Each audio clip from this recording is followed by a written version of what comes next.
How's it going, YouTube family? It's your favorite entrepreneur, Elder Tony Williams. I'm a real estate investor and real estate agent, and I post content weekly here on YouTube. If it's your first time, welcome. I highly recommend you go to the beginning of the channel, watch every single video from beginning to end, because each video gives you more knowledge on business, making money, and personal finance, and also investing. With that, let's get into the video. Crazy news. This morning I woke up with an email from Kabbage saying that they're stopping all existing and new lines of credit extended to businesses. And if you don't know what Kabbage is, it's an online lending institution that extends loans to all small businesses that helps with daily expenses and even making payroll. Luckily for me, I don't use Kabbage, but I did create an account just so I can build in a relationship before I can establish business credit that I can help use to be able to leverage my real estate business that I do currently have. I just never got the opportunity to access that capital yet.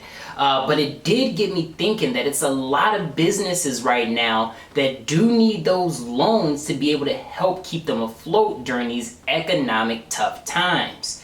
So here's part of the email that Kabbage actually sent me. We've structured our platform resources to connect with small businesses like yours with funding through the Small Business Administration, SBA. We believe strongly that these government-backed loans are the best financial support for businesses right now.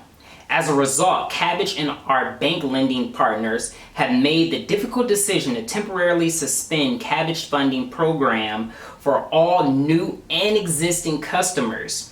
No further Kabbage funding will be extended at this time, but we will notify you when we are available to restore access to your business line of credit. And then it just goes on to give you actual links to the SBA emergency funding. And here's why I believe a lot of banks are cutting back on lending. They know a lot of businesses aren't going to make it through these tough financial times that we're experiencing right now, and they're not going to be able to repay them back for those loans that they actually give. So what they've done is just started cutting back on everything, and now they're just trying to rely on the government to step in to be able to help these small businesses stay afloat. Many companies you know and love today won't make it through this financial crisis just due to the fact of them being extremely over leveraged. Even mortgage companies are at an extreme risk right now due to the amount of people applying for forbearance just because they can't make their monthly mortgage payment. Check this out. Recently, a lot of banks have stopped the loan application process due to the amount of applications that they're actually receiving for the PPP and the EIDL loan, which are both forgivable loans. For instance, Wells Fargo has stopped accepting loan applications. That's also part of the $10 billion cap that the Fed placed on them back in 2018 for creating phony accounts, which now is still affecting small businesses trying to apply for these loans. Bank of America received over 185,000 loan applications from small businesses in the first day. Now that's the government right now. They're just expecting the government to reach in, but which the government's trying to do. Now the government is rushing to try to secure another $250 billion to be able to help small businesses through this economic crisis. Here's my take on this.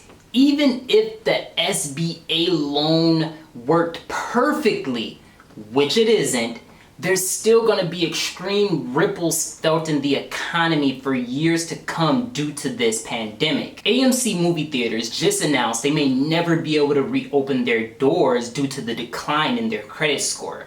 The Cheesecake Factory just announced they won't be able to pay rent on 300 of their locations. That is insane. Also, car dealerships across America are struggling to stay open due to the loss in business that they have. So what I try to do is have some type of takeaway from events like this and also these major corporations that's collapsing before our eyes. So here's some things you can possibly do to save yourself and your business from encountering situations like this in the future. Make sure you have 6 to 12 months emergency fund for your business. Also, make sure you have 6 to 12 months emergency fund for your personal life.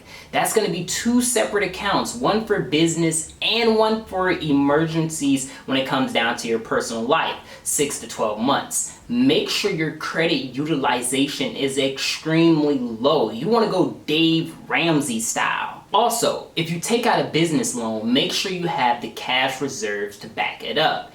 Don't build your business based off of cheap credit because you never know when those credit lines are going to dry up. Cabbage, for instance. Since I'm in the real estate industry and almost all my properties have mortgages on them, I actually have to have cash reserves to be able to pay those mortgages for 6 to 12 months without any rent coming in on every single property. Now, this isn't a crazy amount of money to just have sitting inside the bank, but it gives you peace of mind. It gives me peace of mind, and then that's what I want for you. I truly believe this is going to change the way we do business in the future. I believe future businesses are going to be extremely more conservative, have way more cash reserves, where they can sustain business if everything shuts down for 2 to 3 to 4 to 5 months. They won't just be all out of business. This is why I want to bring valuable information here to YouTube to teach my subscribers how to make money, how to invest, how to do business the proper way. And if you like videos like this, make sure you like, comment, and subscribe and tell me what you're going to do in the future to present your business from experiencing tough times like these. Alright, thanks for watching. See you in the next video.